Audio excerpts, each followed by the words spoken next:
이 시간 우리에게 주시는 하나님의 말씀 요한복음 17장 1절로 8절의 말씀을 봉독해 드리겠습니다.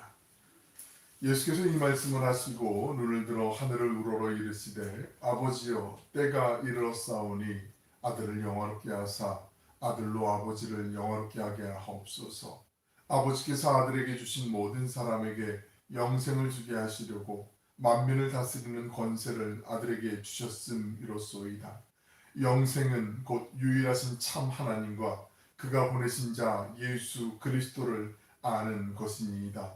아버지께서 내게 하라고 주신 일을 내가 이루어 아버지를 이 세상에서 영화롭게 하였사오니 아버지여 창세전에 내가 아버지와 함께 가졌던 영화로서 지금도 아버지와 함께 나를 영화롭게 하옵소서. 세상 중에서 내게 주신 사람들에게 내가 아버지의 이름을 나타내었나이다. 그들은 아버지의 것이었는데 내게 주셨으며 그들은 아버지의 말씀을 지켰나이다. 지금 그들은 아버지께서 내게 주신 것이 다 아버지로부터 온 것인 줄 알았나이다. 나는 아버지께서 내게 주신 말씀들을 그들에게 주었사오며 그들은 이것을 받고 내가 아버지께로부터 나온 줄을 참으로 아오며 아버지께서 나를 보내신 줄도 믿었사옵나이다. 아멘.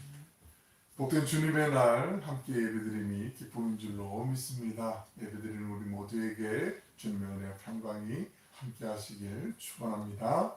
아멘. 요한복음을 우리가 계속 나눠보고 있잖아요. 13장부터 지난 시간에 살펴보았던 말씀 그 16장까지는 크게 두 부분으로 나눌 수 있는데 예수님이 이 세상을 떠나시기 전에 십자가에 달리시기 전에 고별사 부분이라고 볼 수 있고요. 이 17장은 예수님께서 기도하시는 장면이에요. 예수님의 기도, 주님의 기도라고 볼 수 있죠. 우리가 주님의 기도하면은 이 하늘에 계신 우리 아버지여로 시작하는 그 기도만을 생각할 때가 많이 있는데 주님께서 지금 기도를 하시는 장면이 17장에는 크게 세 부분으로 나뉘어지게 되거든요. 1절부터 8절까지는 예수님이 기도의 대상이 되고요. 그 다음에 9절부터 19절까지는 함께했던 신앙 공동체를 비롯한 12제자들, 그 제자들을 위한 기도가 있어요. 그리고 20절부터 마지막 26절까지는 미래의 신자들, 이거는 우리를 포함한 예수 그리스도를 믿는 모든 이들을 위한 하나님께 올려드리는 중보기도, 중보적 기도라고 제가 주로 많이 사용을 하는데 예수님은 우리의 유일한 중보자시니까 예수님이 하시는 기도는 중보기도, 다른 사람을 위해서 중재하듯이 기도하시는 그 기도가 되겠지요. 오늘 1절부터 8절에 있는 내용을 좀 살펴보려고 합니다.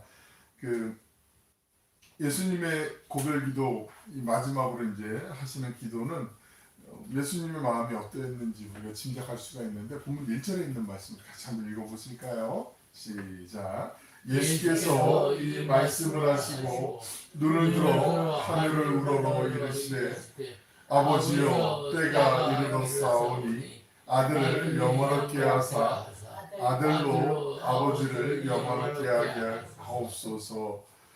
예수께서 이 말씀을 하시고는 고별사 앞부분에서 계속 하셨던 그 첫 번째, 두 번째, 세 번째 고별사 우리가 나눴던 부분들 그 고별사를 가리키는 것이고요. 이렇게 기도하신 다음에 예수님께서 눈을 들어 하늘을 우러러 라는 장면에 말씀의 묘사가 되어 있어요.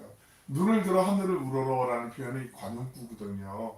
유대인들, 히브리인들은 기도할 때 하늘의 하나님을 향해서 눈을 들어, 우리는 보통 기도할 때 눈 감고 기도하는 게 보통 이게 습관이 되어 있는데 눈 뜨고 기도하는 사람들이 서양 사람들 중에 종종 많이 있거든요. 그걸 따라서 우리나라 사람들도 눈 뜨고 기도할 때가 있는데 집중이 잘 안 되는 경우가 있어요. 장단점이 다 있는데 근데 유대인들은 전통적으로 하늘의 하나님 앞에 완전하신 하나님 옆에 내 눈을 들어 시선을 고정해서 하나님께 기도한다 할 때 하늘을 우러러서 이제 기도한다는 그런 모습으로 관용적으로 이제 사용을 하게 돼요. 그래서 시공간을 초월하는 뛰어넘는 영화에서는 하나님께 내 마음을 올려드린다라는 그런 관용구적인 표현이라고 그래 참고하시면 돼요. 예수님께서 하나님을 아버지여라고 부르시고 당신을 아들이라고 하신 것처럼 아버지로 고별기도가 시작을 해서 마지막에 또 아버지여라고 이렇게 기도가 끝나게 돼요. 구약 성경에서 하나님을 아버지로 부르는 그 장면은 한 번도 없어요. 이게 무슨 말이냐, 뚱딴지 같은 말이냐 이렇게 얘기할 수 있는데 구약 성경이 몇 권이죠? 갑자기 물어보면 당연한 걸 물어보자 이런 표정으로 우리 보통 그냥 우리 아이들 교회학교에서 보통 이제 성경 66권을 알려줄 때 뭐 구구단을 알려주거든요. 3, 9, 27. 구약 성경은 39권, 신약 성경은 27권. 참고적으로 다 알고 있는 내용이지만 그렇게 알려주잖아요. 39권이나 되는 구약 성경 가운데 아버지라는 단어가 나오는 건 15번이에요. 15번. 근데 신약 성경 27권 가운데는 아버지라는 표현이 245회가 나와요. 이 정도로 별로 놀라지 않으면 제가 더 표정이 놀라게 되는데 구약 성경에서는 보통 아버지를 이렇게 아버지 이렇게 부르는 혹격으로 부르지 않고 은유적으로 비유적으로 표현하는 제가 몇 구절만 읽어드릴게요.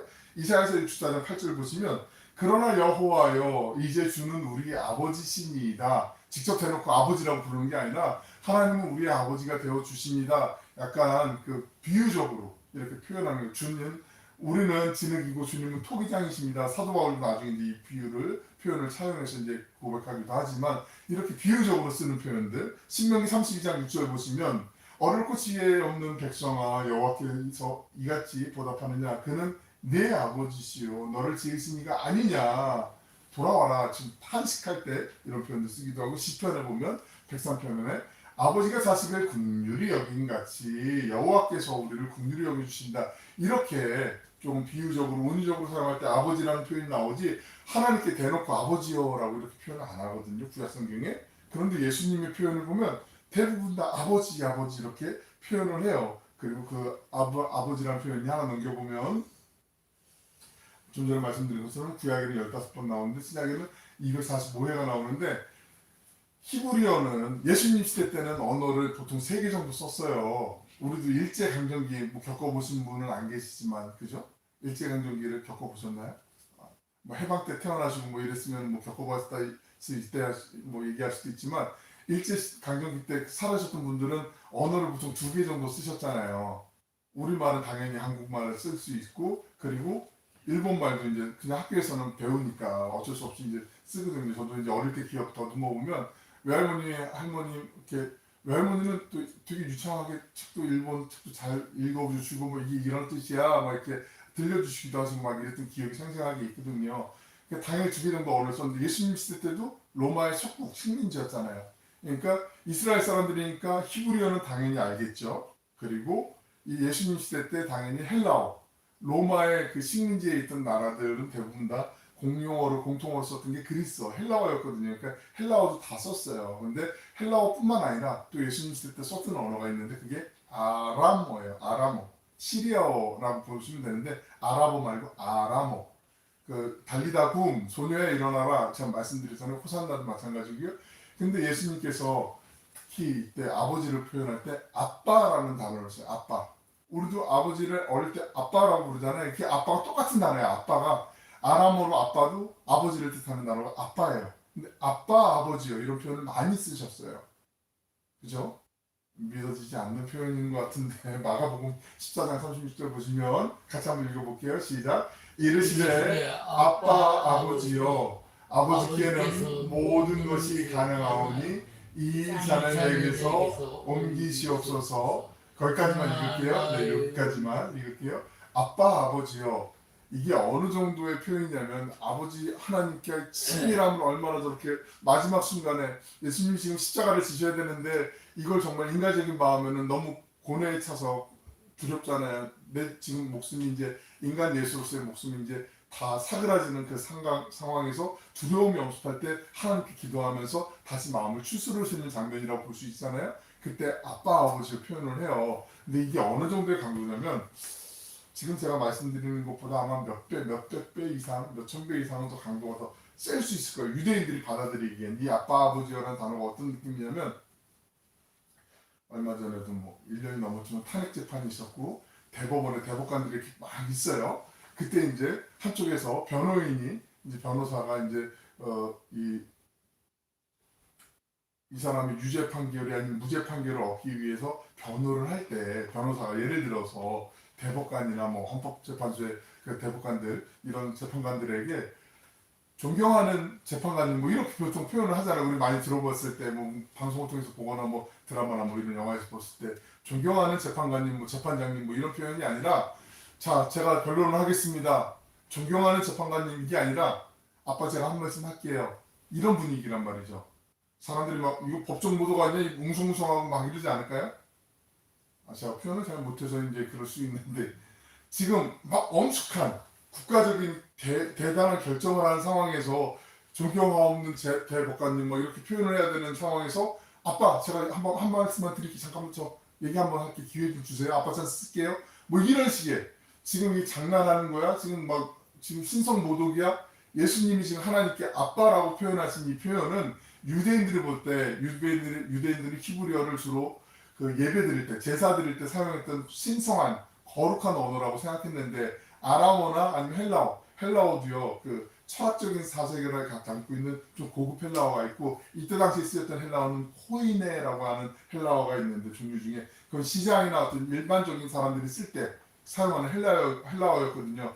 그 어떻게 하나님을 부르는데 하나님을 감히 하나님의 이름을 망령되이 일컬음을 입을까봐 십계명을 위배될까봐 하나님이라고 부르지도 않고 아도나이 그냥 자음만 따가지고 그냥 여호와라고도 안 부르고 그렇게 불렀던 이스라엘 사람들에게 하나님 아버지를 그냥 아빠라고 부르는 거는 상당히 신성모독에 가까운 그런 표현이라고 느껴졌단 말이죠.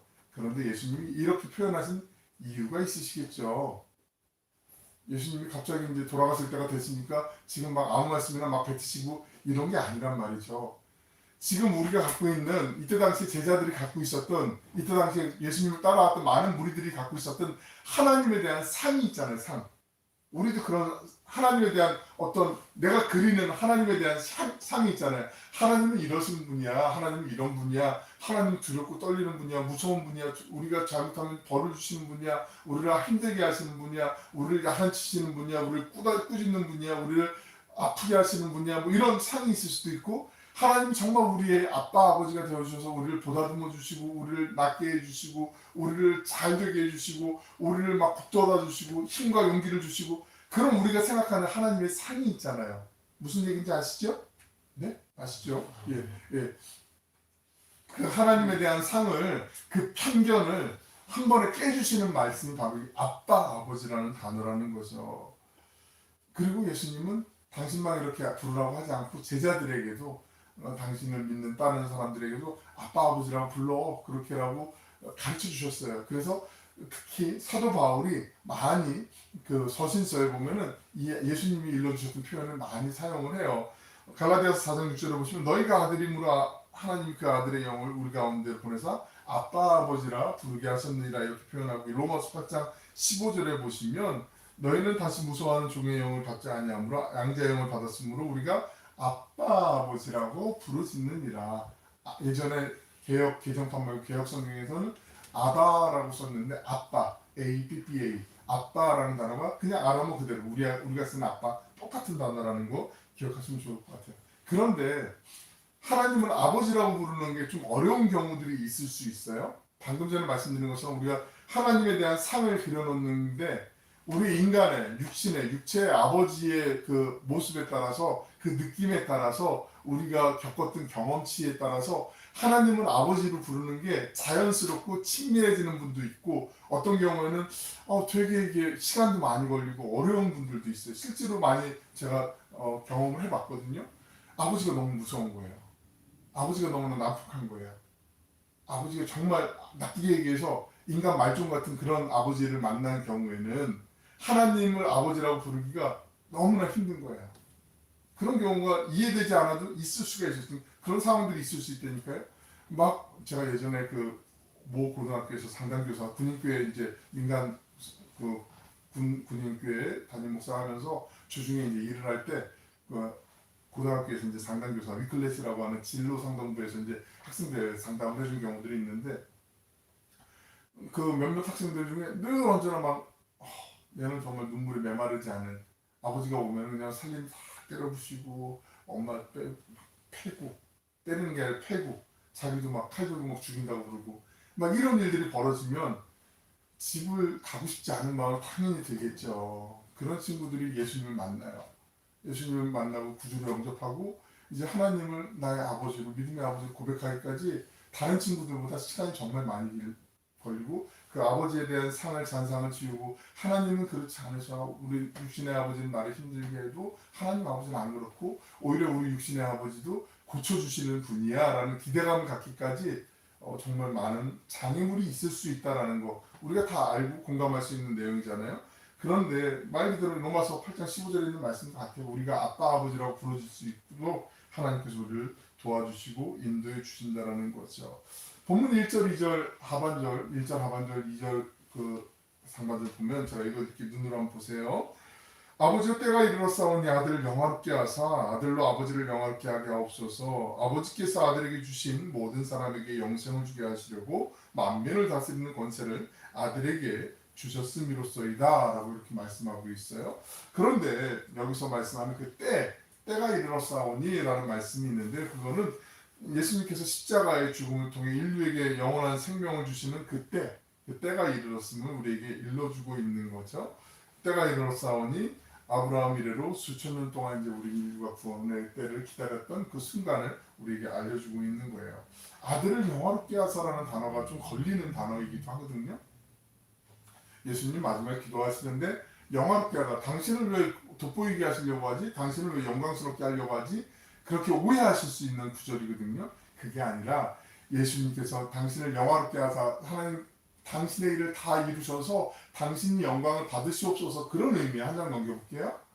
아들을 영화롭게 하옵소서라는 말은요 이기적인 게 아니라 아들을 영화롭게 한다는 건 제가 십자가의 그 사명을 잘 감당할 수 있게 해 주옵소서라는 그런 뜻이 담겨있는 표현이에요. 그러면서 하나님의 말씀을 절대적으로 순종하는 거고 이 사이클이 지금 오른쪽으로 계속 시계 방향으로 돌아가잖아요. 그러면서 하나님의 영광을 받으시고 그리고 그 예수를 그리스도로 믿는 구주로 믿는 모든 사람들이 바로 그 영원한 생명, 영생을 얻을 수 있도록 하나님 아들을 영광스럽게 하옵소서. 하나님께서 계획하신 그 계획의 섭리를 우리가 아까 아빠 아버지여 읽을 때 그 이 잔을 제게 지나가게 하옵소서라고 고백했던 그 흔들림 속에서도 다시 마음을 다잡으시고 예수님이 순종하셨던 것처럼 아들을 영화롭게 하옵소서는 그런 맥락에서 하나님의 일을 완성하시길 저도 간구합니다. 그런 기도라는 거죠. 3절에 있는 말씀을 같이 한번 본문 3절을 읽어볼게요. 3절 말씀입니다. 시작. 영생은 곧 유일하신 참 하나님과 그가 보내신 자 예수 그리스도를 아는 것이다. 아는 것에 좀 동그라미 하시면 동그라미나 밑줄을 그으시면 좋을 것 같아요. 이 아는 것이라는 알은 이게 그냥 지혜로 지식으로 아는 알이 아니에요. 요걸 우리가 잘 기억하셔야 돼요. 이 말씀이 제일 중요한 포인트 중에 하나예요. 이 알다라는 표현은요 체험을 통해서 알게 되는 건데 창세기 4장 1절에 보시면 그 3반절에 아담이 그의 아내 하와와 동침함에 하와가 임신하여라는 말이 있는데 동침함에라고 쓰인 단어가 바로 야다라는 단어인데 이 야다라는 히브리어가요 알다라는 뜻이에요. 그러니까 이 야다라는 단어는요 내가 경험해서 체험해서 알게 된 알이에요. 내가 어떤 사람을 아는데 그 사람에 대한 정보를 갖고 이렇게 아는 것과 선생님이 아이가 이제 입학을 했는데 입학하면서 아이들에 대한 신상 정보 같은 게 있잖아요. 뭐 중학교에서 고등학교 올라오면 중학교 때 생활기록부라든지 뭐 요즘 생활기록부란 말을 쓰나요? 모르겠는데 하여튼 뭐 그런 신상에 대한 걸 뭐 얘가 어디 살고 있고 얘가 지금 성적이 어땠고 건강 상태는 어떻고 지금 어떻구나라는 내용을 이렇게 그 내용을 보고 아는데 얘를 같이 만나서 교육을 하고 또 얘 생활하는 모습을 보면서 대화를 나눠보면서 같이 알면서 얘를 어떤 아이를 알아가는 것과 이건 다르잖아요. 지식적으로 아는 알이 아니라 이 알다라는 것은 예수님을 아는 것은 바로 이 창세기에 있는 야다라는 표현처럼 헬라어로는 기네스코라고 쓰였는데 그냥 하나님을 점점 체험적으로 내가 알아가는 거, 예수님을 알아가는 거. 그래서 우리는 영생 그러면은 예수님을 믿기만 하면 영생 얻는 거 아니야? 물론 그것도 맞죠.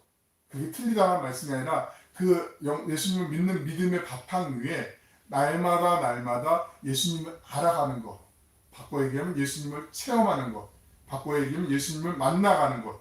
바꿔 얘기하면 예수님께로 더 가까이 가서 친밀해지는 것.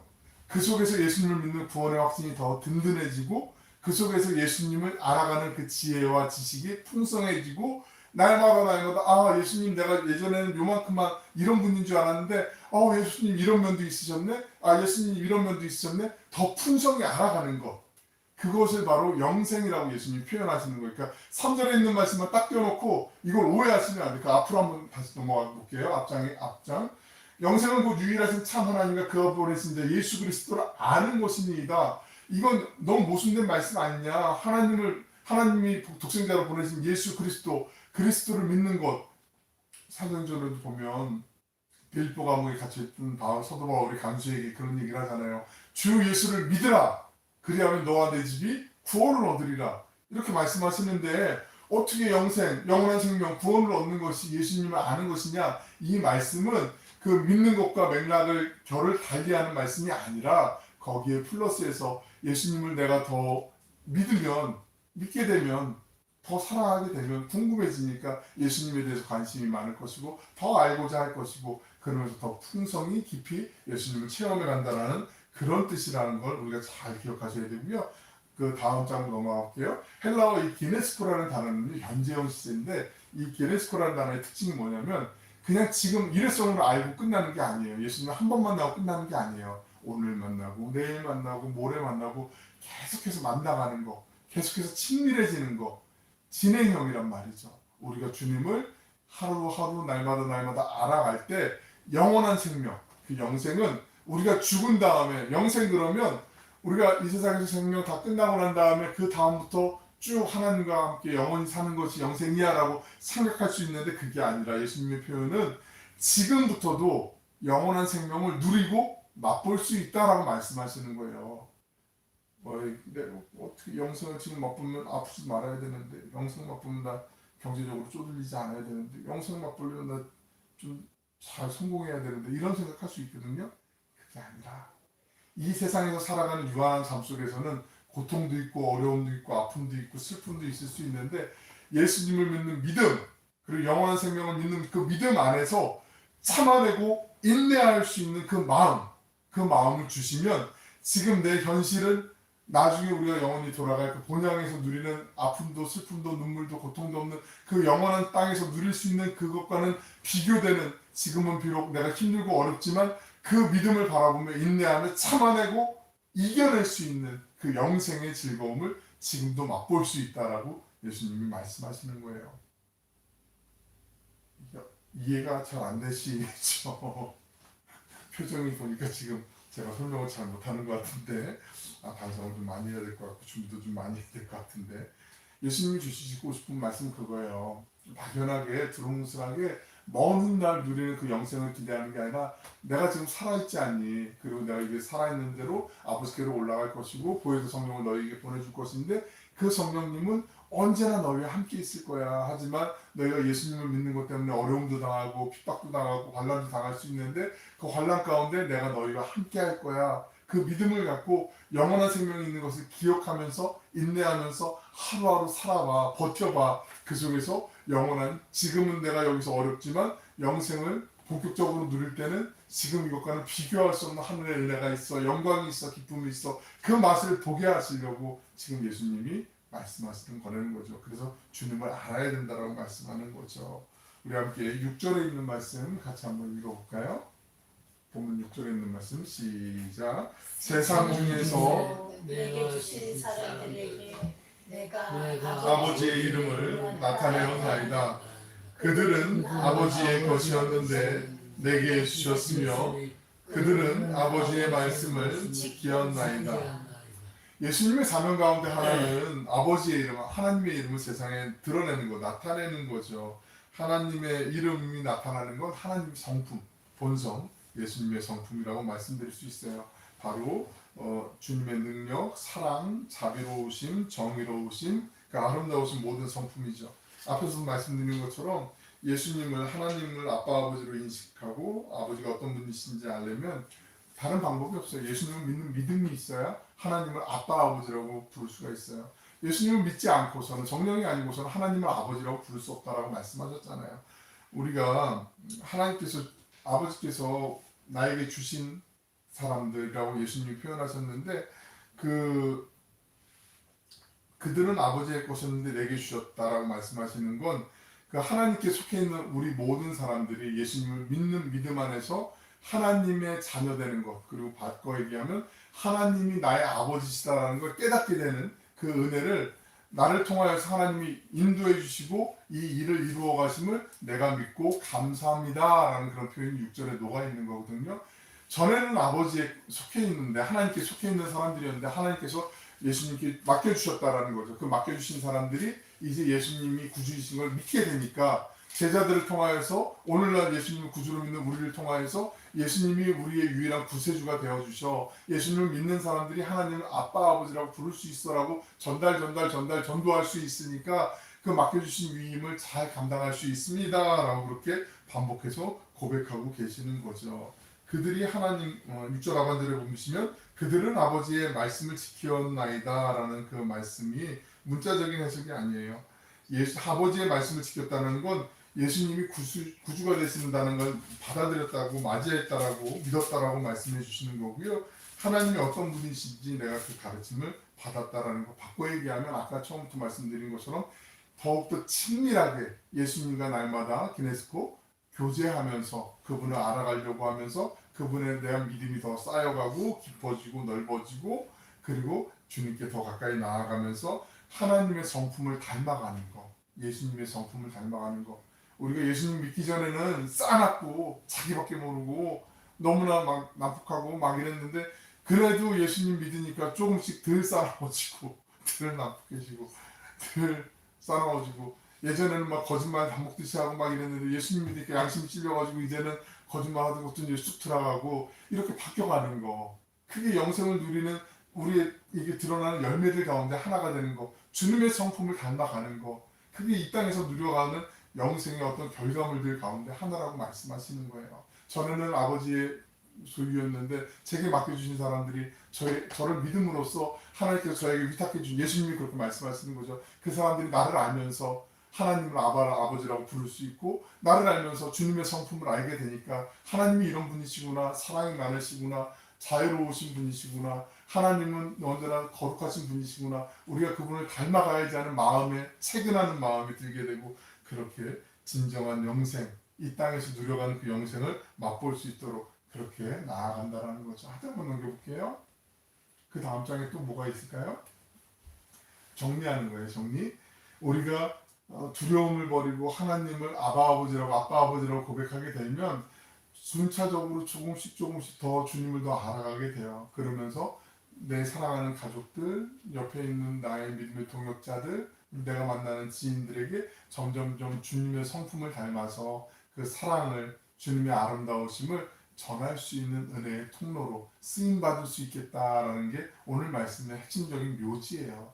우리가 주님의 기도를 통해서 우리가 주님을 다 닮아갈 수는 없죠. 닮아갈 수 있으면 얼마나 좋겠어요. 하지만 포기하지 않고 한 가지씩 우리의 약점이 주님 안에서 약할 때 강함이 되게 하시는 그 주님 안에서 강점으로 변화될 수 있도록 하나님 오늘도 내가 쓰러지고 비록 연약해서 넘어질 수 있을지 모르지만 주님이 나의 주님이 되어주시고 주님을 통해서 하나님을 아빠 아버지라고 부를 수 있도록 우리에게 기회를 주시고 은혜를 베풀어 주신 주님 앞에 지금 이 순간 내가 영원한 생명 언젠가 먼 훗날 주님 품에 안겼을 때 누릴 그 영생뿐만 아니라 지금부터 주님의 성품을 닮아가며 영생을 누리는 삶처럼 살아갈 수 있도록 우리의 마음의 옷깃도 다시 한번 면에서도 단정히 여미게 되고 주님을 닮아가는 그 아름다운 선한 영향을 끼칠 때 하나님이 우리의 삶을 통해서 기뻐하시고 영광을 받으시게 될 줄로 믿습니다. 바라기는 우리 모두 이 한 주간 예수님을 닮아가며 예수님을 더욱더 친밀하게 알아가고 주님 곁으로 더 한 걸음 나아가서 주님의 아름다우심을 찬양하는 은혜의 통로로 쓰임받는 주인공들 되시길 주님의 이름으로 축원합니다. 기도하겠습니다. 사랑하라가 풍성하시고 자비로우신 아버지 하나님, 주님의 기도를 통해서 하나님께서 두려운 심판자만 되시는 것이 아니라 우리를 사랑하시는 따뜻한 아버지이심을 바라보게 하시니 감사합니다. 저희가 이 세상을 살면서 영원한 생명이 단순히 오래 사는 것이 아니라 유일하신 참 하나님과 예수 그리스도를 깊이 알아가는 친밀한 관계임을 늘 기억하게 하여 주옵소서. 죽음 이후만을 생각하는 것이 아니라 지금 우리가 살아가는 이 자리에서부터 주님과의 깊은 교제를 통한 영원한 생명을 충만히 누리는 저희 모두가 되게 하여 주옵소서. 우리 곁에 허락하신 사랑하는 가족, 믿음의 동역자들을 하나님 아버지께서 주신 소중한 선물로 여기게 하시고 진심으로 사랑하고 섬길 수 있는 우리의 마음 지경 또한 넓혀주시고 손과 발로 행할 수 있도록 믿음과 행함의 은혜를 허락하여 주옵소서. 주님의 말씀이 저의 삶의 기준이 되어 지켜 행하는 삶의 예배자가 되길 원합니다. 세상 속에서 하나님의 영광을 온전히 드러내는 삶의 예배자요 복된 청지기가 되게 하여 주시옵소서.